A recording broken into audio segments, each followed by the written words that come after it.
May nagtanong sa akin, Boss Ray, may tanong po ako sa inyo. Malaki na kasi utang ko sa OLA dahil sa laki ng interes at natatakot po ako sa posibleng harassment na gawin nila. Nakipag-negotiate na po ako sa debt negotiators. Palegit naman po. Alright, napakagandang katanungan po nito, pero bago ho natin sasagutin, imbitahan ko ho muna sana kayo na pakisuportahan po sana aking mga social media accounts sa YouTube, Facebook, and TikTok. Ayan po, no? Nauuso ho ito ngayon, yung mga debt negotiators, no? Marami ho nagsusulputan. Actually, marami rin ho akong nai-encounter na ganyan, no? Sila po yung tumatawag sa office or nag-email sa office, no? Para mag-negotiate in behalf of the client, no? Ngayon, dito sa ating video, aalamin natin kung legitimate ba yung mga yan o may maitutulong ba sila sa inyo, no?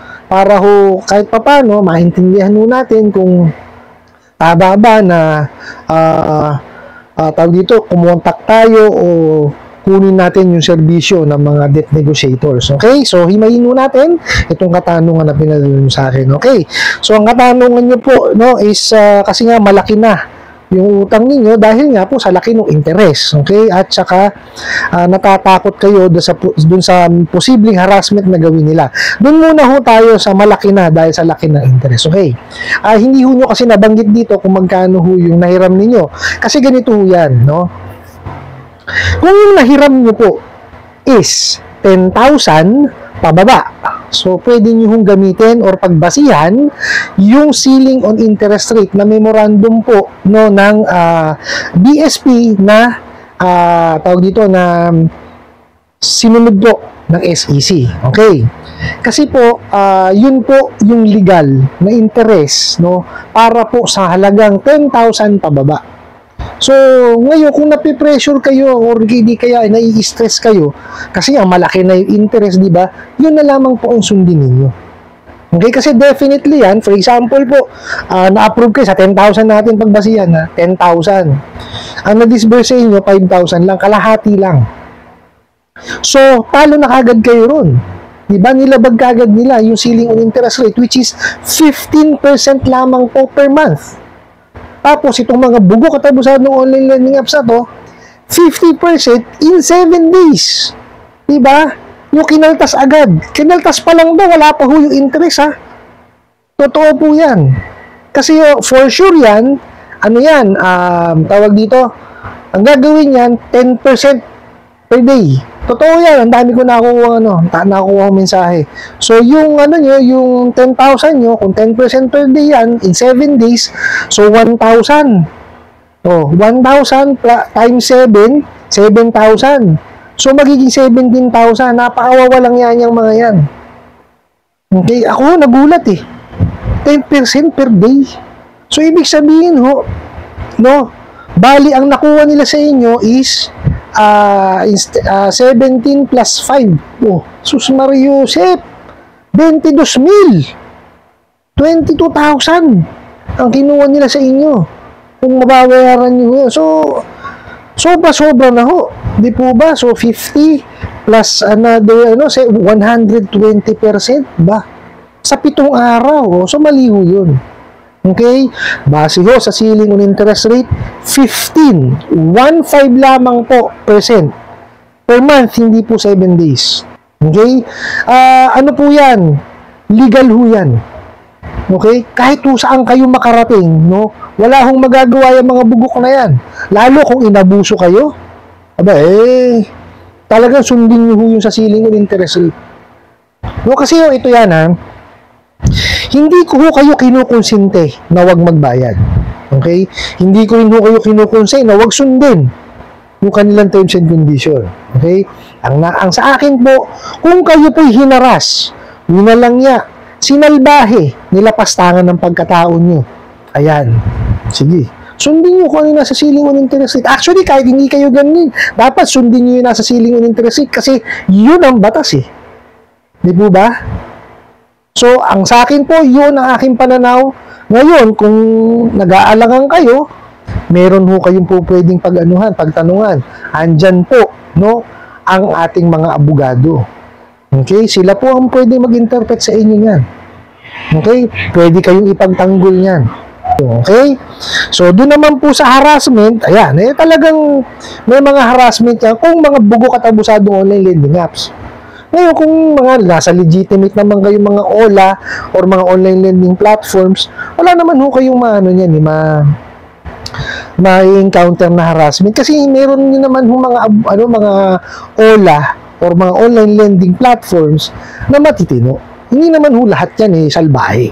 Okay? Kaya nga sabi ko sa inyo, di ba? Kung mapapanood yung mga videos ko before, checkin nyo maigi, gumawa kayo ng due diligence ninyo na i-check yung mga ratings, mga comments dun sa app nila. Nangaharas ba yan? Diba? Nananalbahi ba? Makikita nyo naman sa mga comments Diba ba? So, basahin nyo po. No? And even yung terms and conditions nila, basahin nyo po. Okay? Tapos, sabi nyo nga, nakipag-negotiate na kayo sa tawag dito, sa debt negotiator. Okay? Wala naman hong problema ron kasi actually, ako, nakaka-receive ako ng mga tawag na ganyan, no? Sa akin po kasi pinapahandle yan. Nakikipag-email, makakatanggap ka ng email, tapos makikipag-negotiate nga sila. Kaya lang, syempre, negosyo yan Di po ba? So, definitely yan, may fee yan. Okay? Meron nga ako na-encounter, no? Ito, base lang sa experience ko to, so, tinanong ako magkano na yung utang. So, sinabi namin, no? Tapos, tumawad. Okay, so ngayon, siyempre, dahil nga, sinabi na magbabayad sila within the week, so, nanghingi ako ng approval sa manager namin, so, instead, yung amount na original na babayaran, babawasan po siya. Okay, ito ho, masaklap. Ang gusto ho is ipa-email. Okay, wala namang problema, i-email naman talaga namin, kaya lang, ang masaklap dun is, ang gusto niyang i-email na halaga is yung original amount. Okay? Pero ang agreean na namin is yung discounted amount. 'Di ba? So, ninegosyohin pa yung yung kliyente. Ngayon, wala naman ho tayo negosyo talaga 'yan, 'di ba? So, ang sa akin lang ho, kung kaya niyo naman makipag-negotiate, no? Doon sa nahiraman po ninyo, kayo na lang. No, kasi syempre, ulitin ko, negosyo 'yan No, hindi ko sila sinisiraan kasi legitimate na negosyo 'yan. Talagang sila ho ang makikipag-negotiate, no, sa mga nahiraman po ninyo. And effective naman kasi ilang beses ko na ho silang na-encounter and magagalang ho silang kausap. Okay, kaya maayos din naman ho namin silang kinakausap.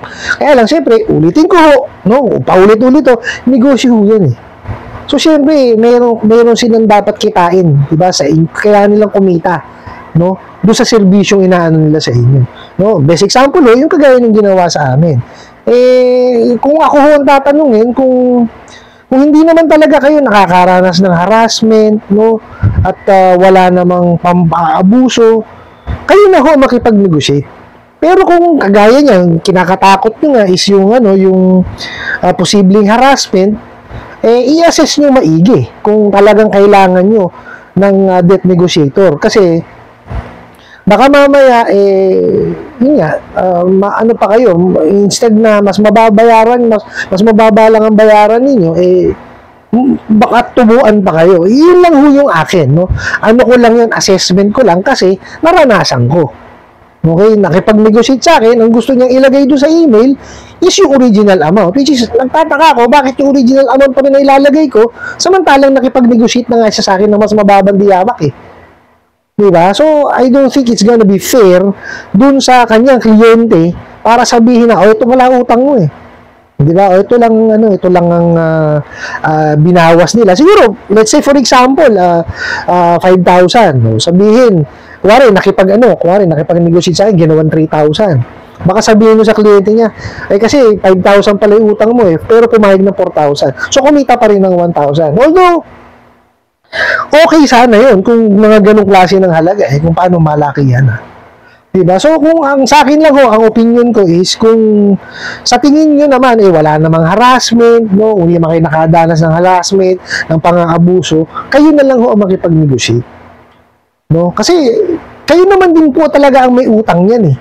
Di po ba? So, kayo po yung may responsibility talaga dyan. Ngayon, pag kasi gumamit kayo ng mga debt negotiator, mag-i-issue pa kayo ngayon ng special power of attorney.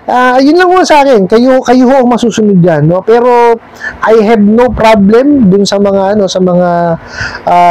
tawag dito, debt negotiator. Kasi, well, 40 nila yan, eh. Okay, yun ho yung hanap buhay nila. Ulitin ko po, siyempre, kumuha kayo ng serbisyo, so may kabayaran yun, okay? Hindi ko lang ho alam kung on top pa yun, yung ginagawa nila na gano'n. Wala ho kasi kung idea dyan, kailangan ko pa kong pag-aralan yan dahil hindi naman ho ako napasok sa ganyan linya ng trabaho, no? Pero kung ako tatanungin nyo, sundin nyo na lang ho kung ano yung nasa ceiling on the interest rate. Kung ang utang nyo po is 10,000 pababa, so mas mainam yun. Diba? O, bayaran mo. Diba? Para ho, kasi kahit ano naman ho gawin niya, hindi naman makakapag-demanda yung mga bugok na yan, lalo kung inabuso kayo. Tapos malaki masyado yung interest nila, tapos ang laki ng inaltas. Hindi yung makakatungtong ng korte yan. So, matatalo kagad sila. Kaya, yung sa inyo po, unang-una, gawin nyo yung due diligence nyo para ma-research nyo yung utangan ninyo, tapos, kung may pera naman kayo, sakto sa due date, bayaran nyo na lang. Ngayon, kung wala talaga at nag-pass due na kayo, pag-ipunan nyo, tsaka nyo siya bayaran. Ano po, I hope nasagot ko po itong katanungan na to at sana po'y makatulong. Maraming salamat po sa inyong walang sawang pagsuporta at panonood sa aking mga videos. Maraming salamat po sa inyong pag-like, pag-share, pag-comment at pagtatanong. Kunin ko na rin po itong opportunity na ito na imbitahan po sana kayo na pakisuportahan po sana ang aking mga social media accounts sa YouTube, Facebook, and TikTok. Kasi muli po, yun lang.